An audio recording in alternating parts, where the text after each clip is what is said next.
Reporter Manqoba Mchunu, who's been tracking the Commission's proceedings for the better part of the day. Manqoba, let's begin with the issue of the 50,000 rand monthly donations that Angelo Agrizi had alleged were given to Nomvula Mokonyane during her time as minister to buy influence in ANC and government circles. She says not true.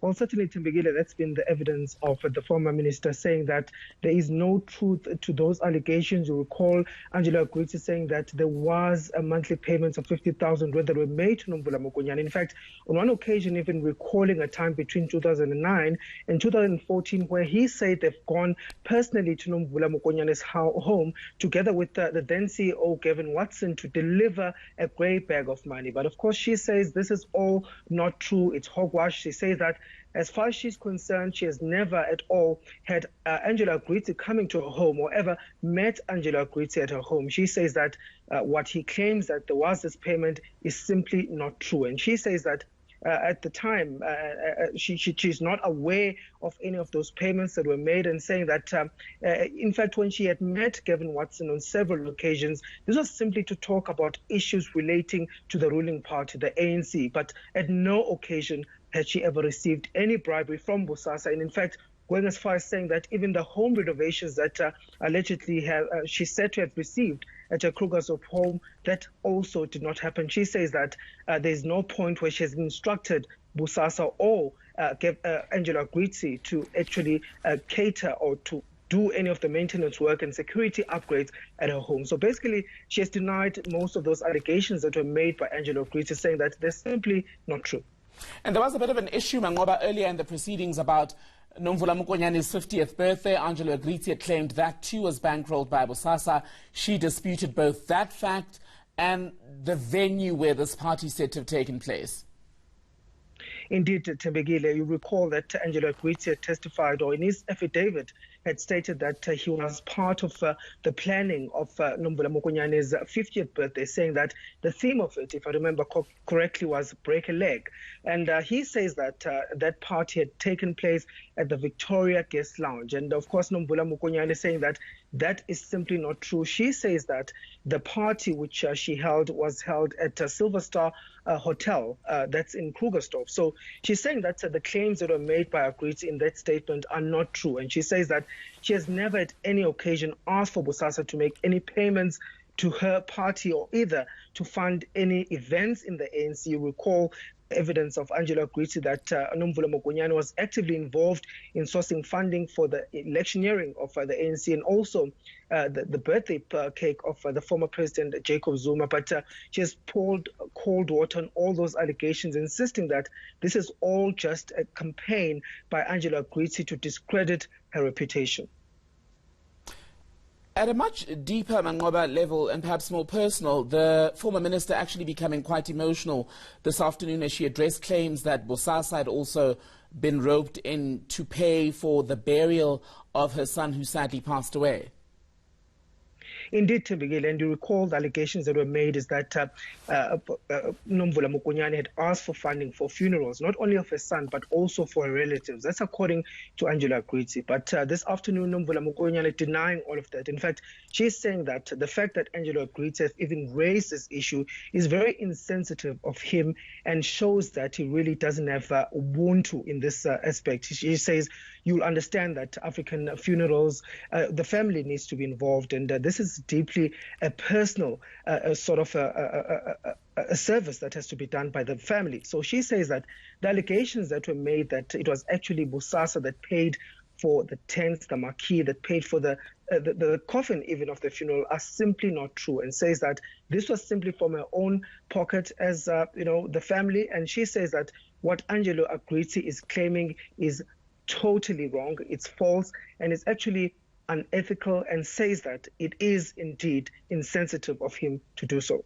And when we go back in the next 2 minutes or so, Manqoba, we're going to go back to questions that have been taking place about the security installations once again at the Mokonyane house. The minister has been saying, the former minister at least, has been saying in the last hour that she would not be able to speak essentially fully on those issues because it would have been her husband, her late husband, who was responsible for maintenance and care of the property.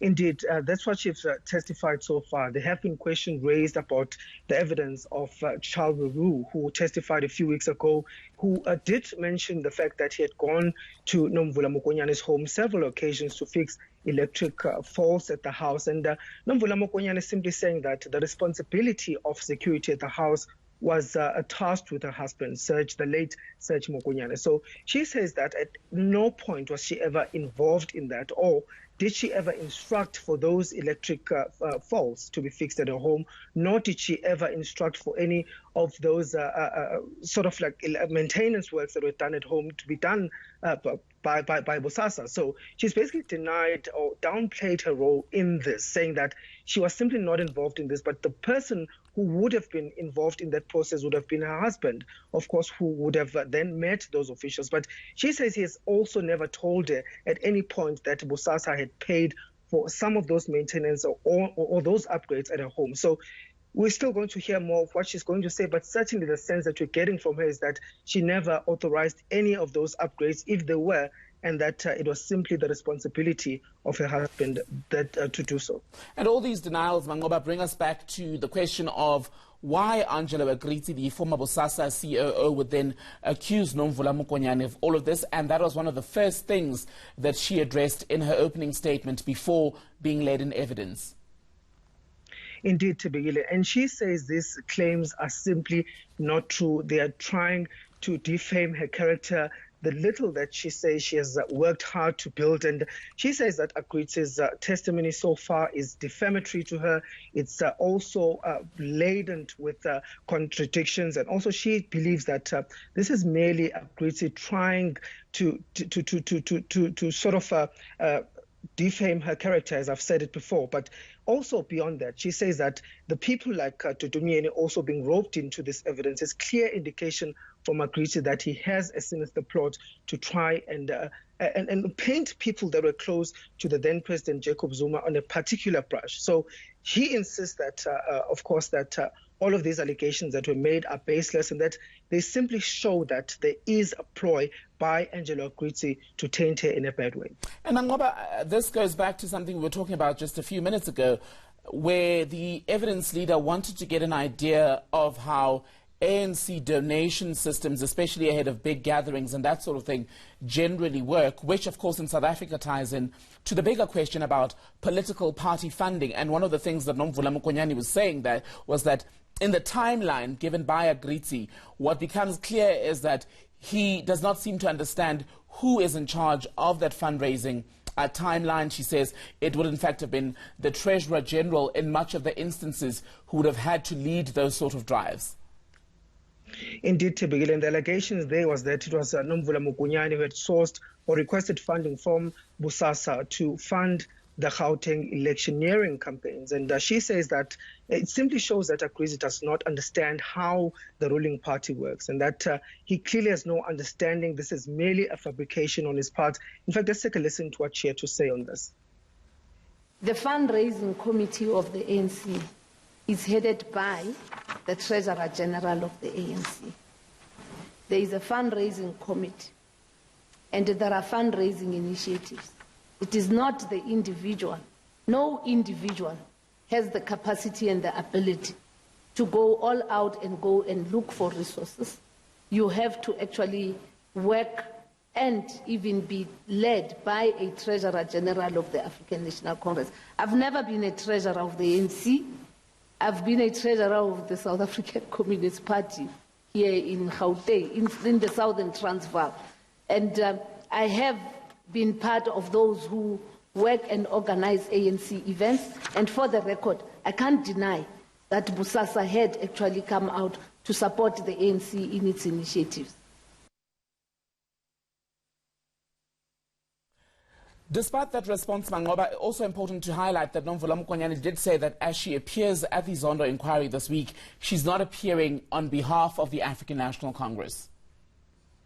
Indeed, Tebegile, and in fact, her words was that she's here to give her side of the story. So that's what we've heard so far from her. denials and denials and more denials. In fact, most of her evidence, she's denied any of the claims that were made by Angela Gwitsi with regards to her benefiting unduly from Bosasa and also receiving lavish gifts from Bosasa. So that's been mostly her evidence.